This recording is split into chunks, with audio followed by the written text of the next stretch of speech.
Ассаламу алейкум, саламатсыздарбы? Кутмандуу кушубак кечиңиздер менен.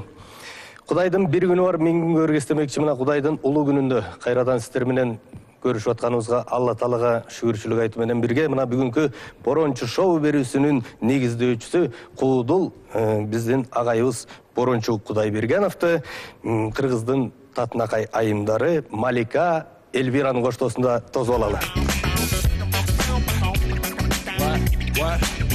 What?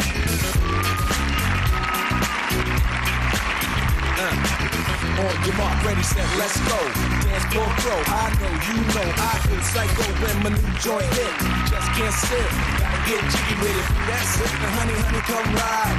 KNY, all up in my eyes. You gotta, bad with a lot of stuff. Assalamu alaikum, урматтуу телекөрүүчүлөр, кайрадан жолугушуп отурганыңызга миң мертебе шүгүрчүлүк. Абдан кубанычтабыз. Мына ушу Борончу шоу көрсөтүүсүндө башталгандан баштап жалпы эл сиздер дагы өзүңүздөрдүн бизге жазган сын пикириңиздер, каалооңуздар, ошондой эле ар кандай тараптагы жөнөткөн сүрөттөрүңүздөр, видеоңуздарды дагы алып атабыз. Ошолордун арасынан тандалгандарын дагы бүгүн көрсөтөбүз. Бүгүн биздин колдоп келген жалаң жигиттер экен. Бул жигиттер дагы өздөрү тандалып эл арасынан деген сыңарындай.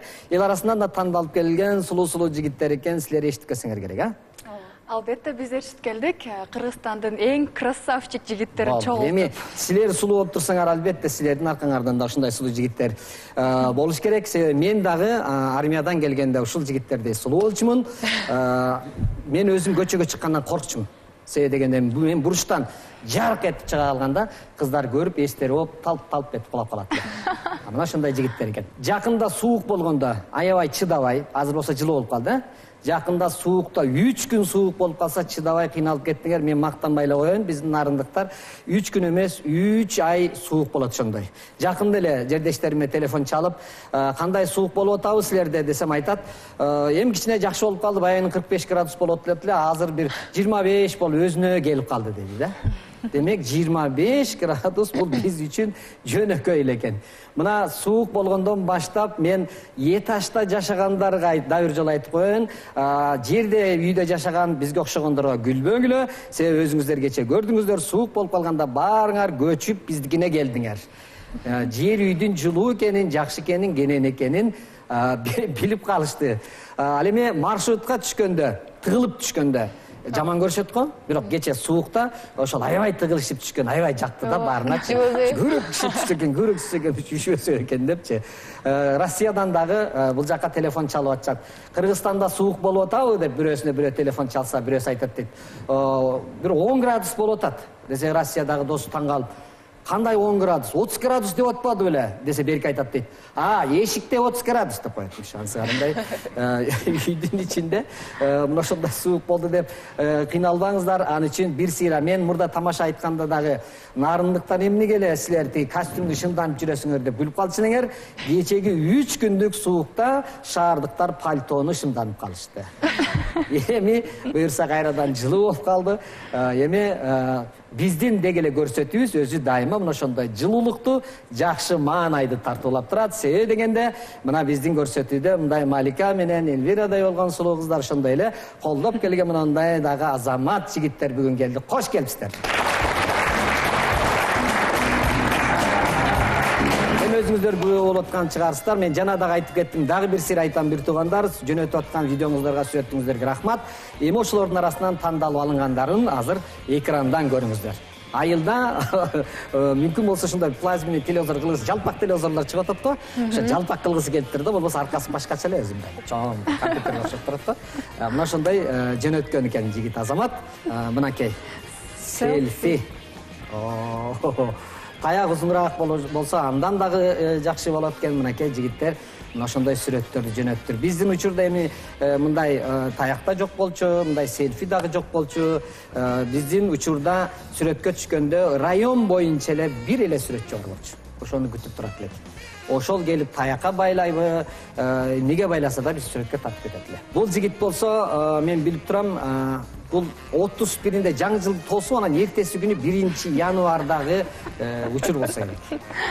Аябай суусап турган кези, эмне болсо дагы иче калыш керек экен. Баягы баласы айтат го, ата, суап келип берип койчу десе, Сен мени жумшайсыңбы? Азыр туруп барып туруп бир чабам десе баласы айтат дейт. Ошо чапканча келатканча ала келесизби дегендей болуп. Анан кийинки сүрөттө болсо атайын алыс жергесинен дагы жөнөткөн экен. Кайсы жерден экенин унутуп калдым, кечирип коесуздар, атын жазып жиберди эле. Бул кардан атайын мына ушундай итти жасаптыр. Себеби дегенде быйылкы ит жылында мына ушундай киреше кирсин, итиңер мына ушундай чоң болсун деп жөнөткөн азамат. Бул болсо маршрутка биздин учурдагы. Биз жайлоодо чоңойгонбуз. Маршрутка 9 киши түшүп туруп маршрутка эмес эле берки степ болсо керек. Мынакей балалык алтын кез, мына ушундай сонун сүрөттөрдү өзгөчө биздин Кыргызстанда болгон ушундай сүрөттөрдү жөнөтүп туруңуздар. Рахмат. Көпчүлүгү түшүнбөй атса керек, себеби дегенде бул эмне себептен Москвичке уйду салып алган. Кыздар билесиңерби, өзү уйду кантип салып алат ушуга? Уй түшпөшү мүмкүн да, турабы? Жок, жөн эле эшикти ачып эле мүмкүн. Бул өзү уй көрдүңөр беле? Ооба, көргөнбүз. Ошондо сурап коеюн, силер Москвичке түшкөн эмес турсун, уйду өзүңөрдү көрүп, уйсадыңар беле? Ооба, салып көргөнбүз. Болду, жакшы келсе. Бирок уйду кантип базарга алып барыш керек экенин албетте силер билбейсиңер. Мен айтып коеюн, бир секрети бар. Ар жагындагы эшикти ачасың дагы, уйдун тилин ат тиш менен, плоскоопса менен кармап туруп, бер жакты көрсөтүп тарт, бер жагына түшүп кете берсең, уй унчукпай түшүп кетет ичине. Шуну билип алып, канчалык чоң, 2 уй батып кетиптир тигине. Мисалы бизде Нарындын центринде мал базарга баратканда деле троллейбус бир эле көчөдөн катпайт. Бир эле көчөдөн катпайт. Мал базар болсо шаардын аягында, башындагылар эмне кылат? Троллейбуска уйду койду жүктөйт дагы кетип атат. Бир кызык жери базарга жетпей эле кайра эле ошол троллейбус менен артты көздөй келе берет. Себеби дегенде жеткиче эле ичиндегилер содалашып туруп эле кайра эле ошол менен артап кетип калат. Ошондой.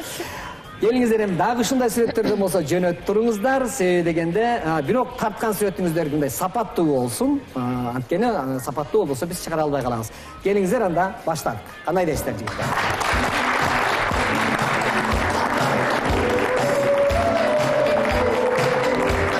Көрсөтүүбүздү улантаардын алдында элдерден дайыма бир эле сүрөттөр эмес, видеолор эмес, ар кандай тамашаларды дагы жазып турушат. Ошон үчүн дагы бир сыйра көпчүлүккө рахмат айтабыз. Бир жигит заманбап макал лакаптарды жазып ийиптир. Эр жигитке 70 000 карыз аздык кылат дейт. Таздын түшүнө тарак кирет, мастын түшүнө арак кирет. Укпайт деп звонок кылба, көрбөйт деп СМС жазба. Карыз алда келин ал, келиниң иштеп кутулат дейт. Кыздар, силерге айтылган макал экен бул жерде. Кыздар, өзүңөргө сак болгула, жигиттерди ууру тутпагыла. Жигиттер урдап алды дей бербей, өзүңөр дайыма бекитип жүрүшүңөр керек экен. Жакшы көргөн жигитиңер менен бир жерде сүйлөшүп турасыңар да, турабы? Жакында 14 февраль келет го, ошол учурда силерге пайдалуу болсун. Эми жигитиңер менен кичине мындай жакыныраак туруп, мындай кучакташып туруп калышыңар мүмкүн. Ошол кезде көздү жумбагыла.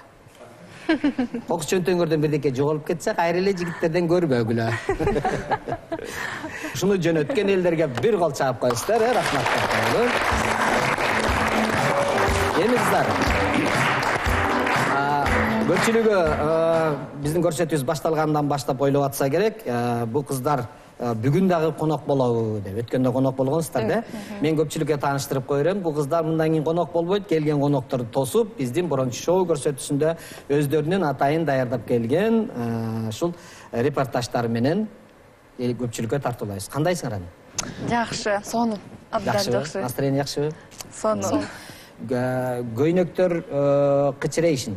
Рахмат. Каяктан кийип келдиңер көйнөктөрдү? Атайын тиктиресиңерби же кандай? Жок. Биз буну бир магазинден алганбыз. Өтө заманбап, өтө сонун коз, ушунчалык коз кийимдер экен. Ал болсо магазин аты Тин Шоп экен. Ошондой экен. Кыздарга совет айтып кетчүбүз. Ошол жактан алсаңар. Кийингиле деппи? Ооба. Кулакты деле ошол жакта, кулакка такканды деле ошол жактанбы? Жок, кулакка таккычтар албетте башка бутиктен алдык. ST деген бутиктен. Аябай жакшы бизге мындай керектүү нерселерди тапса болот. Жакшы экен. Ал жерде жалаң эле кыздарга берет бекен же эркектерге да кийим берет бекен? Жок, эркектерге дагы бар. Жакшы экен. Сумкалары. Мен дагы ошолорду кийип чыгышым керек экен, Буйрса. Жакшы экен. Анан кана элдерге көпчүлүгү мына башында айтып койдук. Эмнелерди даярдап келдиңер? Каяка барып келдиңер бул жолкусунда? Биз кечээ Малика экөөбүз спортсмен жигиттерге барып интервью алганбыз. Интервью алып, ошо кандай даярдыктарды көрүп жатышат, эмне пландар бар, алардын мектепте кандай окуган билимин Баарын сурап келдиңиз. Сурап билип келдик. Баарын эле айтып саласыңар, аны көрбөйлү. Давай. Бир кол чабып коюңуздар анда. Баарын даярданып келгенин көңүл.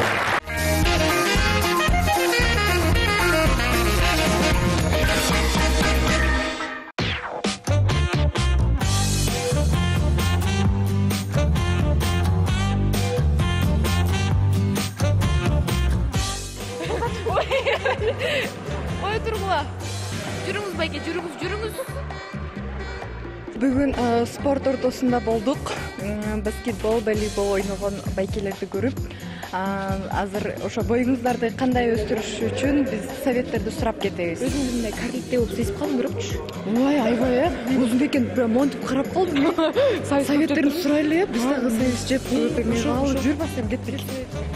Сиздин боюңуз эмне мынча узун? Мен де сабиз көп жегем да. Өлө сабизди жегениз болуш керек, кичиге кезиңизде. Түбү эле сабиз курсун сабиз деп. Бел катары эле. Бир-эки көнүгүү көрсөтүп берип коесузбу? Биз сиздин артыңыздан турап кичине биз да боюбузду өстүрүп алалы.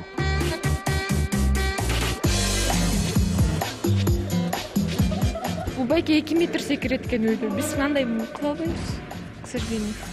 Чу, башка көнүгүү издейли. Ооба, издейли. Бида не судьба, да? Поиск кел. Байке, сиз акула болсоңуз да? Жакшы чөп келсе? Эме, притворяться эте аласызбы? Чөмүп бараткан адамды, өлүп бараткан. Помогите. Дыханияңызды кармап аласызбы? Суунун астынан 10 секундка чейин. Билбейм. 10 секундка чейин кыргылбайсызбы? Көрөлү. Көрөлү, биз санап турабыз, канчада сиз чыгат экенсиз, канча секундта. 1, 2, 3.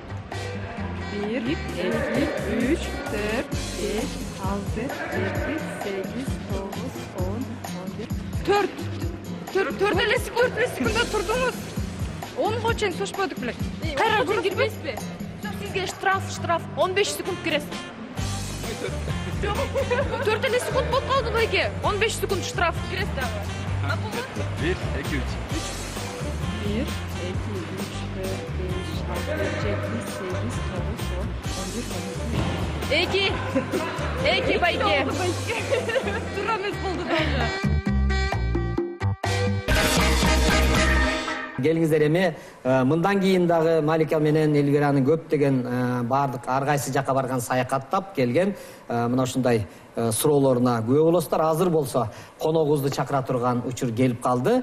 Кыздар анда конокторду тосуп алалы. Бүгүнкү бизге келе турган коногубуз кыргыз журтчулугуна белгилүү болуп калган таланттуу ырчы кызыбыз, эмгек сиңирген деген, эл артысы деген наамдарды элибиз эчак эле берип койгон биздин Роза Шакирова эжекебизди карындашыбыз чакырып алалы.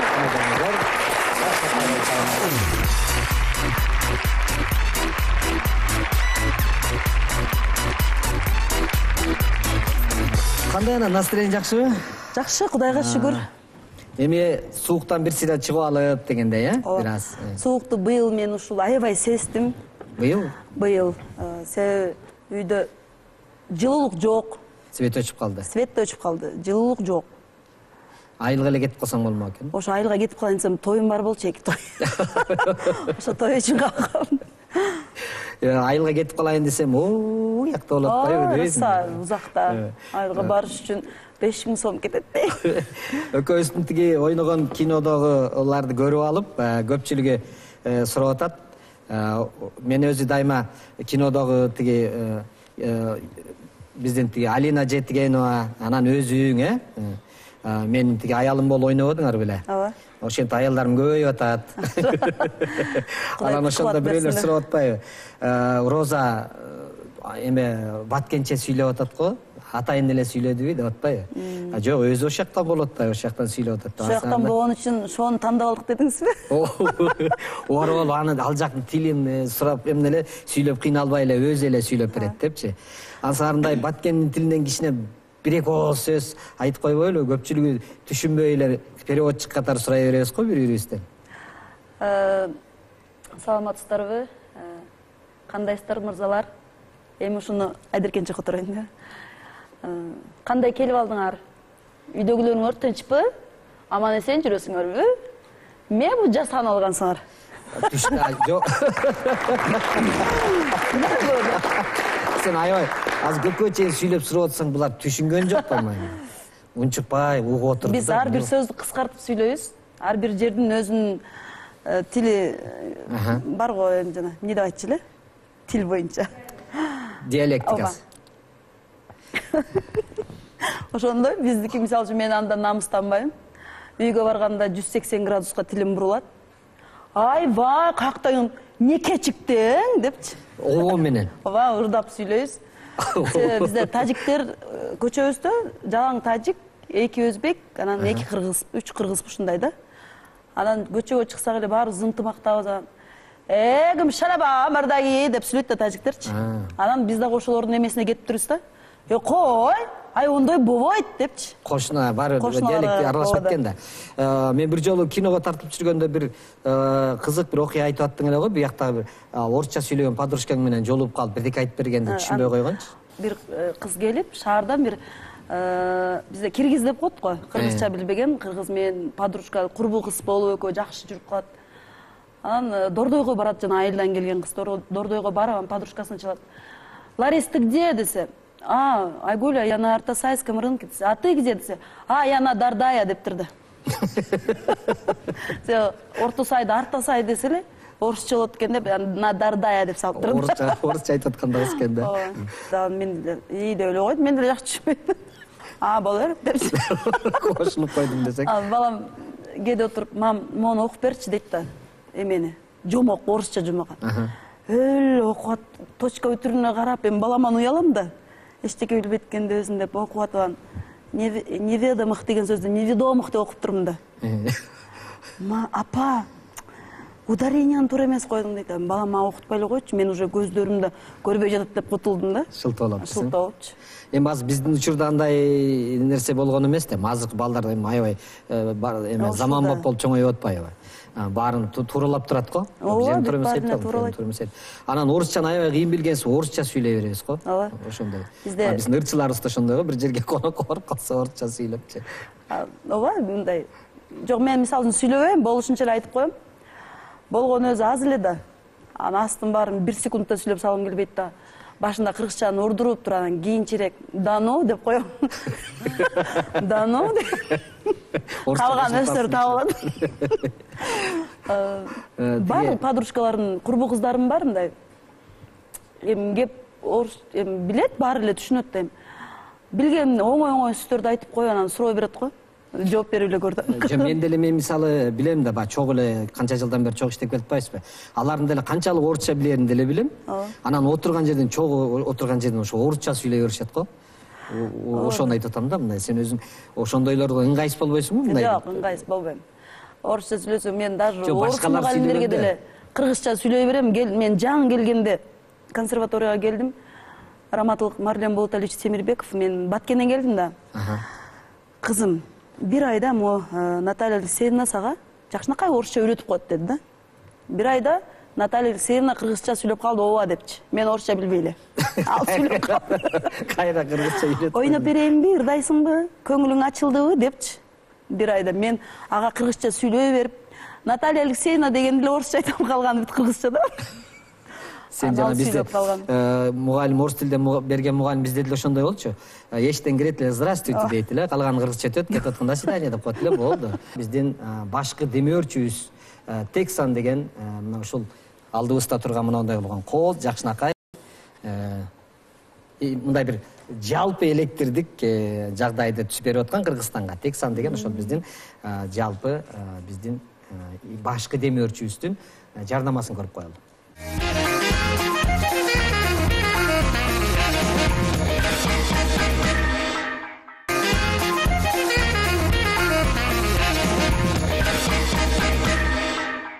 Сөздү кайра уланта берели. Негизи эле өзү тамашакөй адам катары билем. Сизди ошон үчүн биздин көрсөтүүгө чакырдык. Бирөөлөрдү пародия кылып туурап коймой дагы адаттарың бар, бирөөнүн сөзү менен. Кимди тамашага салдың, кимдин үндөрүн туурай аласың. Бул ушунун аркасынан көп адам менен урушуп, кичине дарегиме жаман эмес мындай. Мага жакпаган сөздөрдү уктум да.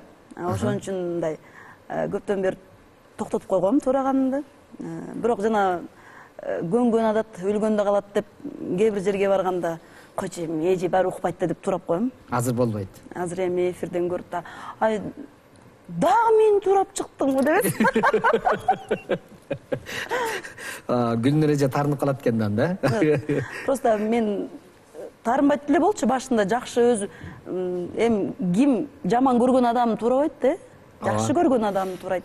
Анан мен мындай аты чыккан адамдар турат. Мен ашыр тийгем да. Бир телефондо сүйлөшүп кичине башкача сөздөр кетип калган да.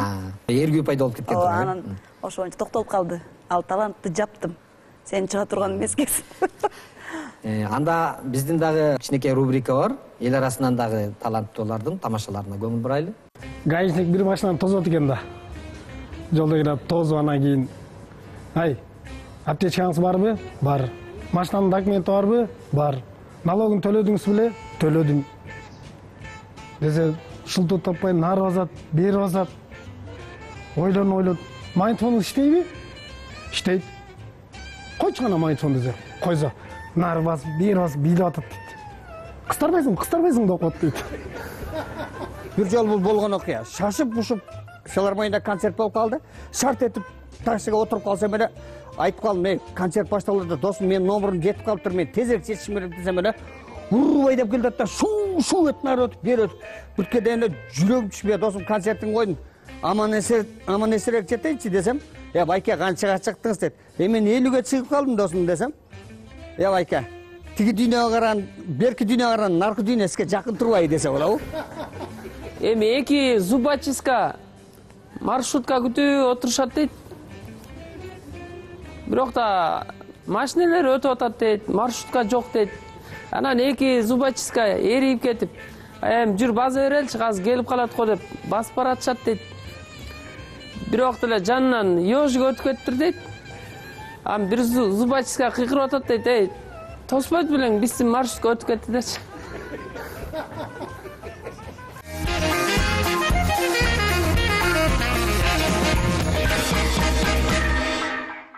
Мына ушундай эл арасынан дагы мына келип анекдот айтып бере турган рубрикабыз бар. Бир анекдот эсиңизге түштүбү азыр биякта угуп атканда? Мен бир эле анекдот билем да өзүчү. Жаңы жыл сайын жана эми эфирлерге чакырып анекдот айтыңызчы дейт да, анан өзүм эле күлөм дагычы. Айтып бүтүп өлө күлүп атсам, анан эмне болуптур деп атпайбы? Жок, ошо айтып бүттүм, ушул жерде күлүш керек болду. Башынан айтсам да ошону айтып берейин, Ошону айтып берсең. Эми калп болсо да күлүп койгула. Карышкыр токойдо келатса, коен кулагынан асылып туруптур да. Карышкыр таң калып биздин тилде. "Эй, коен, сага эмне болду? Кулагыңан асылып" десе. Карышкыр тойдун баарынан баары эле мени коркутат. Тим эле качан коркконуман, тигиге барсам тиги коркутат, тигиге барсам тиги коркутат. Андан көрүп муун өлүп алайын дедим. Муун өлсөң мойнуңа муунбайт белең десе. Мойнума муунуп көрдүм, бирок кысылып кетти, демим чыкпай, ошон үчүн кулагыма муундум дептир да. Анан ушул жерде күлүш керек. Мен өзүм эле түшүнөм да муну. Кылып айтып берет элдерчи. Мен кыска кылып айтып эрип калдым да өзүм биринчи жолу айткандачы. Өзүңө эле Анан эмне болуптур дейт. Анан кулагынан асылыптыр да, мойнунан асылыш керек экен эле десем. Анан жок, ошону айтып атпайбы, ушул жерде күлүш керек болду. Ошо бир эле анекдот билем. Бирок ушул анекдотко окшогон дагы бирдемке айтып берейин. Бул болгон окуя. Үйгө коноктор келип, ошо айылдан эле коноктор келет, ун алып келиш керек болуп калат да, эшикке чыган. Кайнысын жиберет, бар алып келчи ун деп. Чыгып барып магазинге барып, ундун орусчасын билбей калат да. Кечке карап туруп, кол менен көргөзсөм уят, эмне деп айтсам деп туруп. "Девушка, не готовый хлеб дайте, пожалуйста" дептир да. Бунун күлкүнү экен десең. Тиги кап эле күлүңүзсүз да. Жок, айга башкача келди. Өзү жакшы экен. Роза деп атты ким койду? Деп баштады. Роза деп өзүм коюп алгам. Өзүң коюп алдың? Төрөлгөндө эле? Жок, төрөлгөндө башка ат болгон. Башка ат болду эле. Жана азан айтылган атым башка. Мен орозо күнү төрөлгөм. Атам орозгүл койгон. Ороз. Анан жок, башында Разанда болчу. Мен Орозгүл кылып алгам. Разандадан алып көрсө, Разанда менен жүрсөм болмок экен. Жакшы экен. Анан Орозгүл болуп жүрдүм. Орозгүл болуп жүрүп, Ошко училищага тапшырып келсем, Ошто дагы бир Орозгүл бар экен, ырчы. Анан экөөбүз жүрүп калсак, давай бирөөңдү Роза дейбиз деп калды да. Мени Роза дегиле деп. Мен Роза болгом. Ошо боюнча Роза. Гаишниктер жолдо тозот да. Тозуп, мындай макияж менен барсаң танып калат. Без макияж машинада баратсам, тозуп туруп, сиз экип эмени полосаны кесип өттүңүз, тигиндей мындай дегенде. Кээде айтам да, мен жана ырчым кое берчи, мен аркада конокторум бар, уят болуп өнсем. Правам көрүп, коюңузчу, сиздин атыңыз башкача да. Анан штраф жазып коет да. Жаман көргөнүмүч, бетин эле айтам да. Бирок ичимен айтам. Азыр туруп боёнуп келейин дейсиңби? Кайсыл кесипти окудуң окуганда? Окуганда мен ушу ырчылык кесипти, оперный вокалды бүткөм, 11 жыл окудум. Ошто 4 жыл, шаарда 5 жыл окуп, 5-жылда отчисление болуп кетип, кайра восстановить этип, анан кайра гастролдоп кетип, ишилсе 11 жыл вокал мен окудум, оперный вокалды. 11 жыл окудуң? Ооба. Аны 11 жыл окусаң профессионал турбайсың, туурабы? Ооба. Азырдап бербейсиңби? Ырдап берем, кайсы ырдап берем? Опера менен бир ордуңан туруп эле, бир эле куплет эле.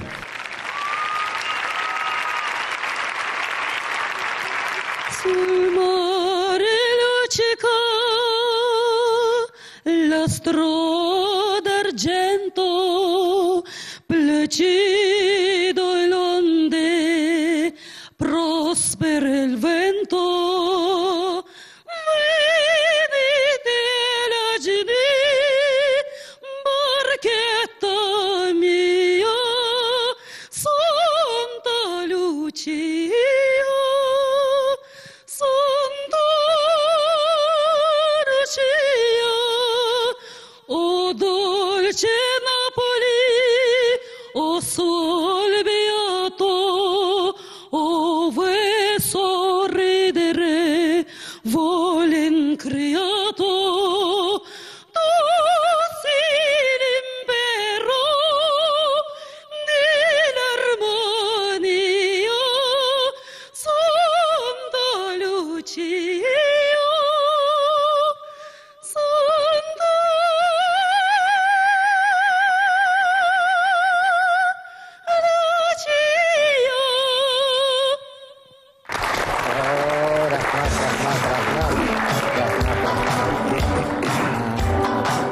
Байке, Мирбек бул жерде эмне турат, эмне жумуш кылат? Мирбектин өзүнүн иши ошондой. Туруп турбай. Ошол көпчүлүк көрүп атканда, бул Мирбек эмнеге турат деп сурасын деп турат да. Бул дагы көрсөтүүнүн бир өзүнчө бир эмеси, бөлүгү. Мирбек бир анекдот эстедиңби, жок дегенде бир гана?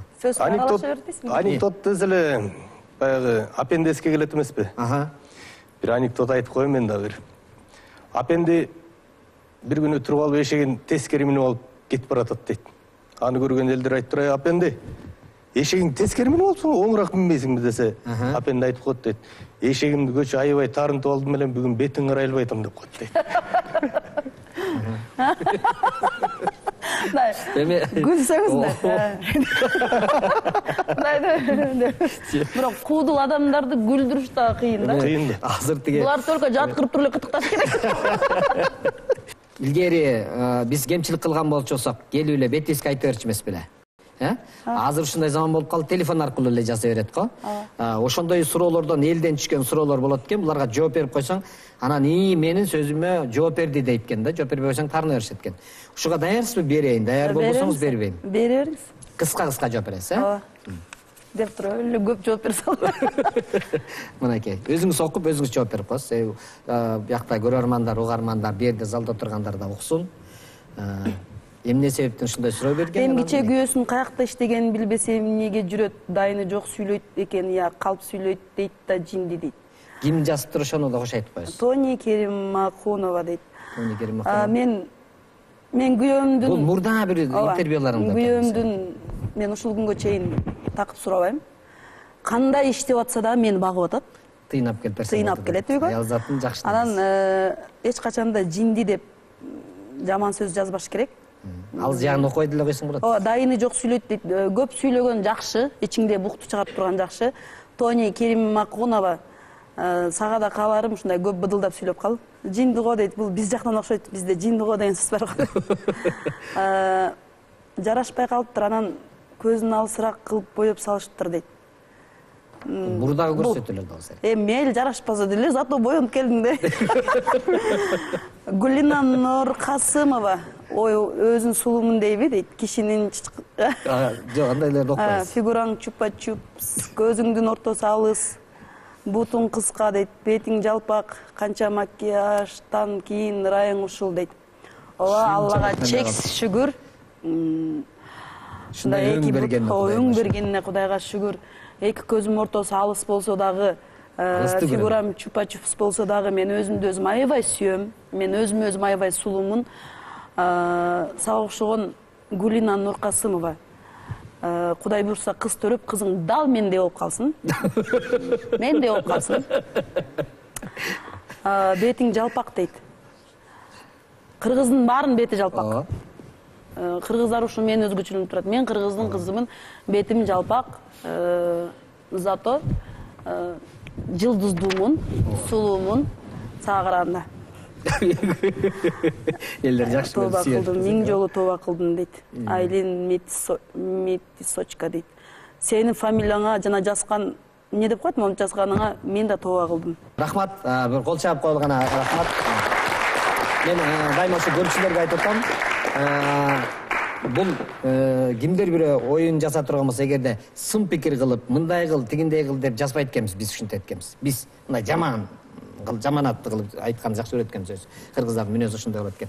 Эми жыйынтыктадык, убактыңызды бөлүп келгениңизге чоң рахмат. Анан сиздин да атайын келгенден кийин бир жакшынакай чыгармаңызды угуп койбосок болбойт. Сөзсүз түрдө. Кандай дейсиз?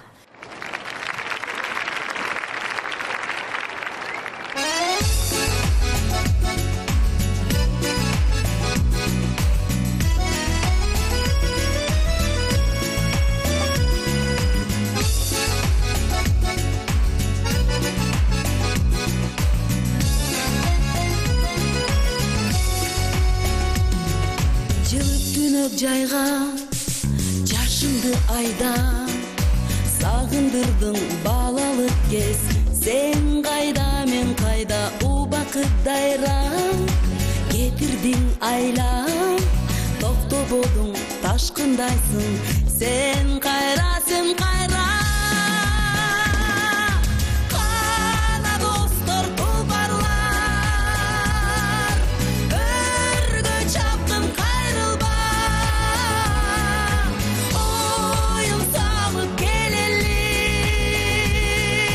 балалык кездердин, жаштык жалын кездин, колун кездин айлына,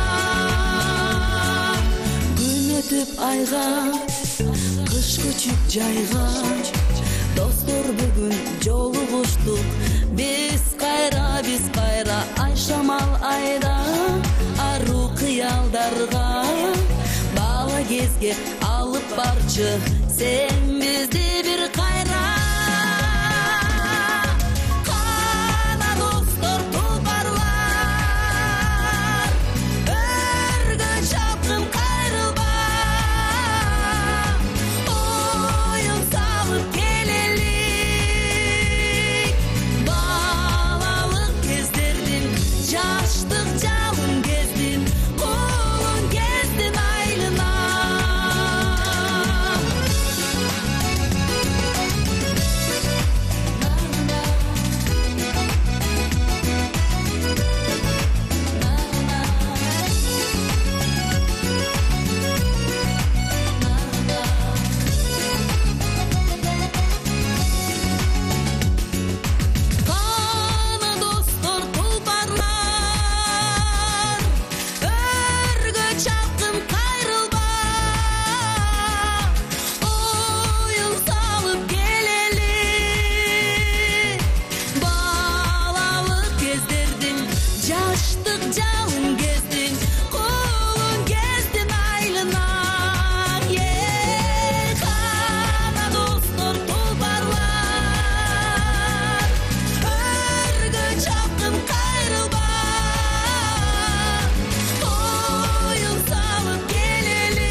келіңіз қана.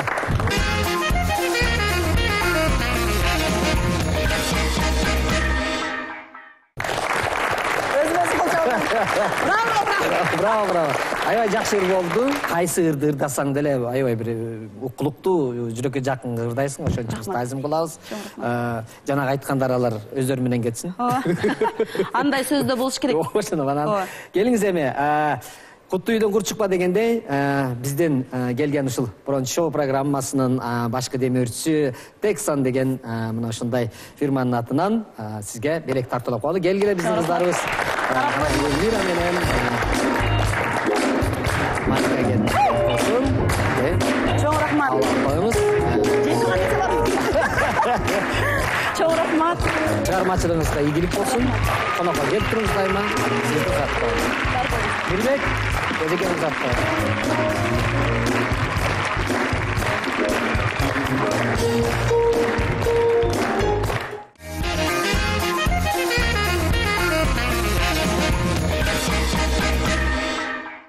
Келиңиздер туугандар, биздин көрсөтүүбүздө келген коноктордун арасында биз дайыма суранганбыз, эл арасынан дагы таланттуу адамдар болсо келип катышып кеттиңиздер дегенбиз. Бүгүн биздин биринчи жолу көрсөтүүбүзгө элдин арасынан келген дагы бир агабыз Рыскулбеков Осмон агайыбызды чакырып алалы.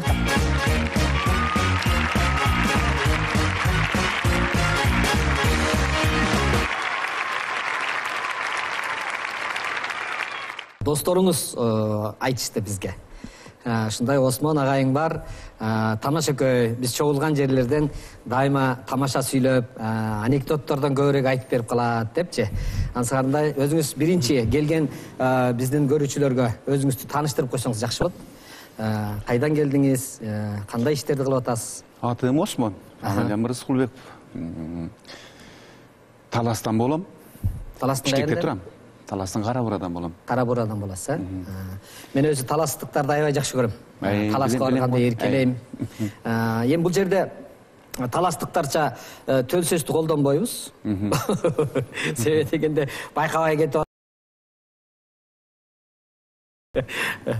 анан чоң ата болдуңуз, небере көрүп атасыз эркелетип. Небере деген жакшы экен го. Неберем бар. Бир военный киши айтат, келин алып калдым дейт. Анан мен сыяктуу болуп эртең менен күтүстөн жүгүнүп жиберсе баягы шашып кетип вольно деп койтурум дейт. Ошондой болот экен да. Чүнкү келин алганда жакшы экен, бул Кудайдын адамга берген жакшылыгынын бири ушул экен. Небере анан да чоң жакшылык экен. Жанагы бир эске түшүп атат да. Бир кайната айтып атпайбы? 80 май деген бир чал бар экен да. Жок, 90 май деген чал бар экен. Баягы илгерилер кое берген да 80ге чыккан. 80 май деп коюп 90га чыксан, 90 май деп анан ошо келин алып, той томологун дегенсин берип, анан айылдын аксакалдары чогулуп келип, анан баягы токонго куттуу болсун айтып калып, анан барышып, анан келин самор коюп, борсоктон коюп, дасторконду жайнатып, шашып, неме андай-мындай ташып небет баса, тиги бир кучуңдаган чал айтат дейт, баягы келинди, баягы кайнатасын сөзгө чыкмакка.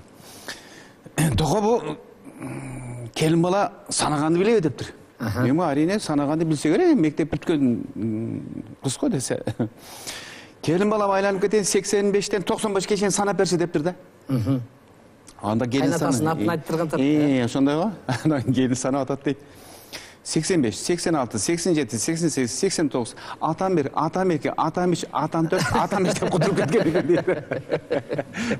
Биздин башкы демөөрчүбүз, биздин Бронч шоу көрсөтүүсүнүн башкы демөөрчүсү Texan деген мына ушул жаркылдатып, баардык мына ушул маанайды жаркылдатып аткан мына ушул Texan фирмасы болот. Ошонун жарнамасына көңүл буруп койсок.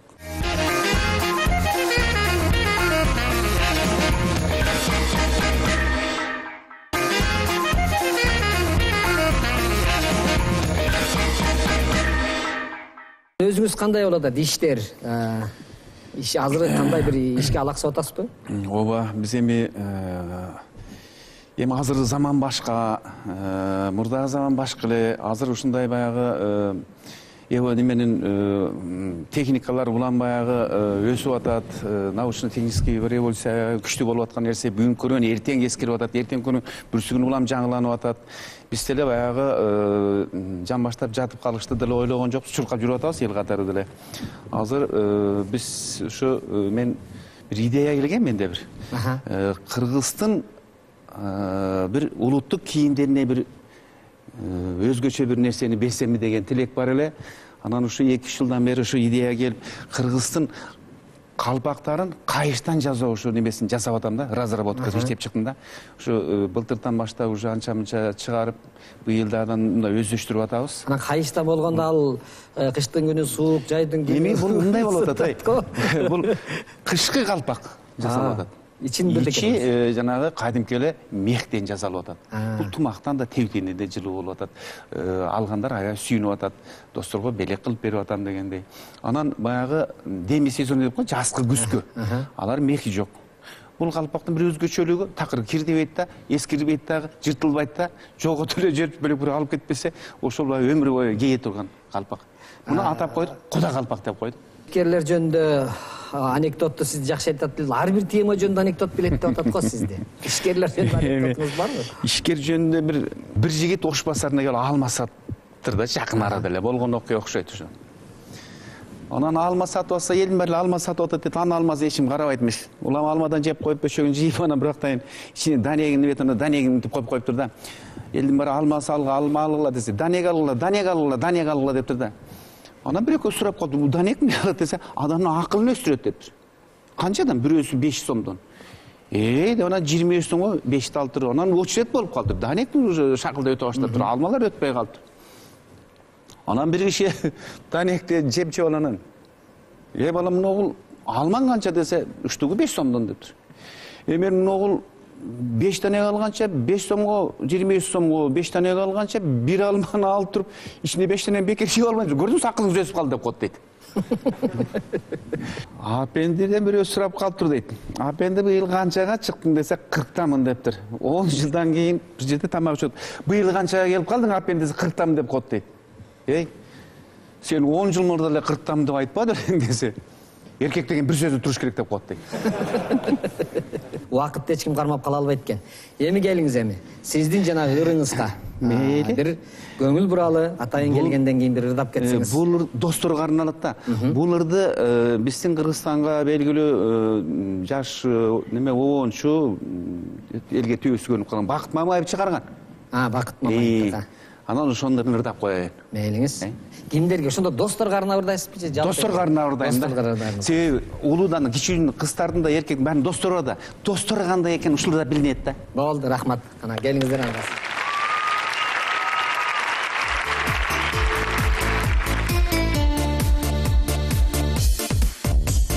Досту таптым, сыйды билип элге, душман таптым, дос терисин кийинген, айырмасын сезип туюп аларды.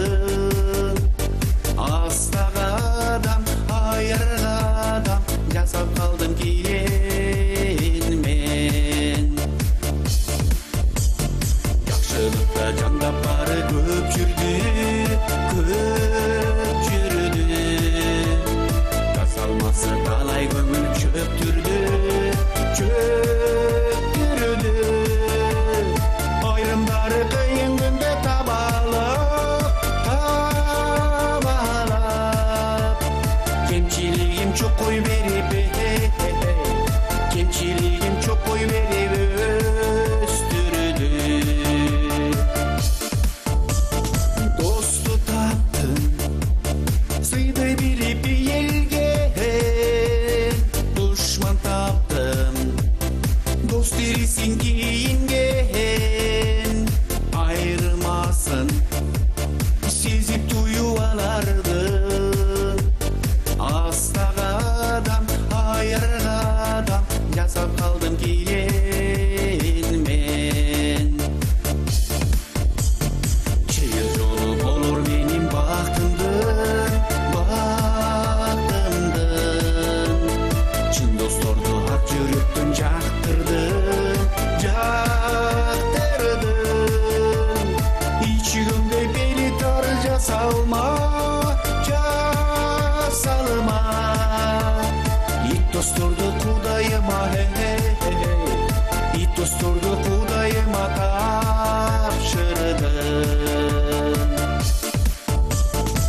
Кантип элге тандайт элеми, кантип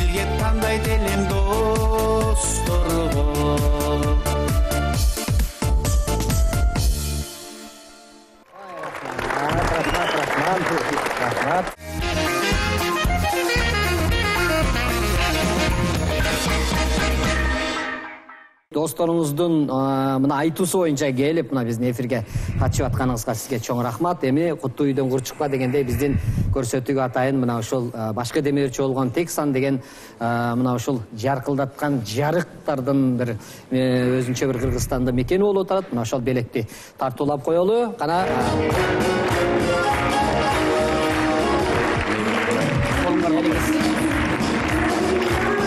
рахмат сизге. Элтиңиз дайыма дагы болсо дагы достор менен дагы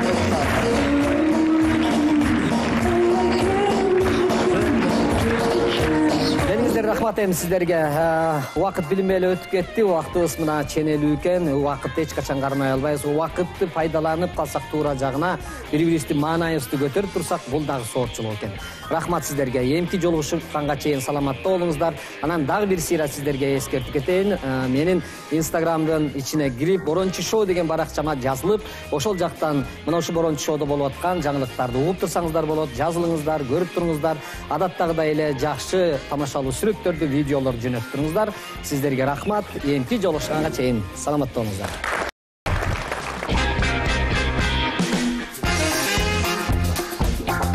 Просто өзüm волнение болуп кетпедим, волновайся. Утро раз бир.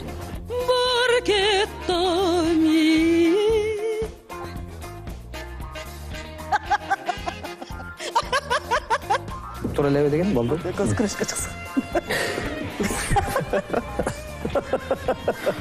Мотуп койсуң. Просто көйнөк болдук да. Сен жөн эле бирде кеттигем деп атсың, сен өзүң ушташып жүргөн экенсиң. Мага карайсызбы? Азыр эмеден эфирде эмне качыкта койсуң. Так, баштап. Мен бир дагы чыгып бийлеп койгула мына тасылдата. Макулбу? Келишпесе деле. Мойнум капкара болуп, бетим аппак. Иши бар экен. Жөн могу жер мен көрсөтөйүн. Өзүңүздөр ачып коюңузчу. Ошо жер. Аябай эле помидор болуптур. Каерде айттыр? Азыр. Калтчыны аралаштырып урса. Мынтип башам көрүнбөй экен. Алып салбайбы алды? Же керекпи бала? Керек мындай. Калп эле мынтип отурайынчы.